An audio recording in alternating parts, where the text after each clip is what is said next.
ਦਿਖਾਇਆ ਵੀ ਇੰਜਨ ਵੀ ਬਹੁਤ ਤਕੜਾ ਹੀ ਆ ਇਹਦੇ ਅੰਦਰ।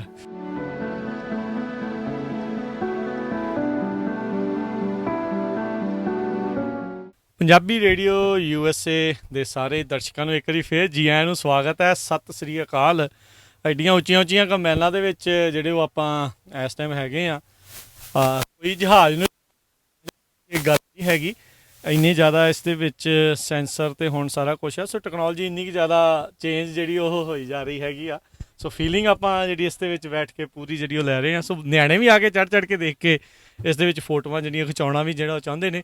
ਸੋ ਟਲੈਰੀ ਦੇ ਵਿੱਚ ਆ ਅੱਜ ਇਵੈਂਚੁਅਲੀ ਅਸੀਂ ਐਕਚੁਅਲੀ ਅਖੀਰਲੇ ਦਿਨ ਇੱਥੇ ਪਹੁੰਚੇ ਹਾਂ, ਪਰ ਅਗਲੇ ਸਾਲ ਜਦੋਂ ਇਹ ਪਹਿਲੋਂ ਵੀ ਜਿੱਦਾਂ ਹੀ ਸ਼ੁਰੂ ਹੁੰਦੀ ਹੈ 3 ਰੋਜ਼ਾ ਜਿਹੜੀ ਇਹ ਰਹਿੰਦਾ ਆ ਐਗ ਐਕਸਪੋ। ਸੋ ਉਸ ਦੇ ਵਿੱਚ ਜਿਹੜਾ ਆਪਾਂ ਫਿਰ ਤੁਹਾਨੂੰ ਅਗਲੇ ਸਾਲ ਫਿਰ ਲੈ ਕੇ ਆਵਾਂਗੇ। 55 ਹੋ ਗਏ ਆ ਇਸ ਐਕਸਪੋ ਨੂੰ ਜਿਹੜੀ ਉਹ ਚੱਲਦੇ ਹੋਏ। ਖੇਤੀਬਾੜੀ ਦੇ ਨਾਲ ਸੰਬੰਧਿਤ ਨਵੇਂ ਤੋਂ ਨਵੇਂ ਜਿਹੜੇ ਉਪਕਰਨ ਆ ਉਹ ਤੁਹਾਨੂੰ ਖਾ ਰਹੇ।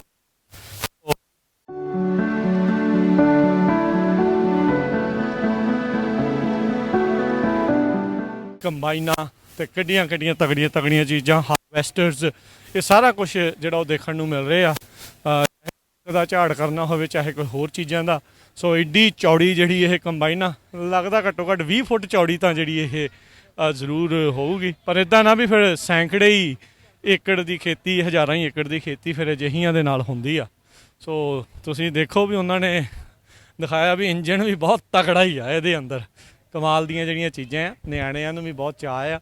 ਸੋ ਅਗਲੀ ਵਾਰੀ ਜ਼ਰੂਰ ਟਲੈਰੀ ਦੇ ਵਿੱਚ ਆਇਓ। ਹਰ ਵਾਰੀ ਟਲੈਰੀ ਦੇ ਵਿੱਚ ਹੀ ਇਹ ਜਿਹੜੀ ਵਰਲਡ ਐਗ ਐਕਸਪੋ ਜਿਹੜੀ ਆ ਉਹ ਹੁੰਦੀ ਆ।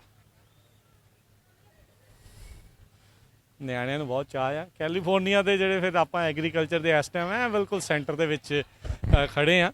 ਸੋ ਇੱਥੇ ਖੇਤੀਬਾੜੀ ਦੇ ਨਾਲ ਬਹੁਤ ਪ੍ਰੇਮ ਹੈਗਾ, ਬਹੁਤ ਪਿਆਰ ਹੈਗਾ। ਸੋ ਇਸੇ ਲਈ ਆਪਾਂ ਦੇਖਦੇ ਹਾਂ ਵੀ ਅਜਿਹੀਆਂ ਚੀਜ਼ਾਂ ਜਿਹੜੀਆਂ ਆਪਾਂ ਨੂੰ ਇੱਥੋਂ ਦੇਖ ਮਿਲਦੀਆਂ।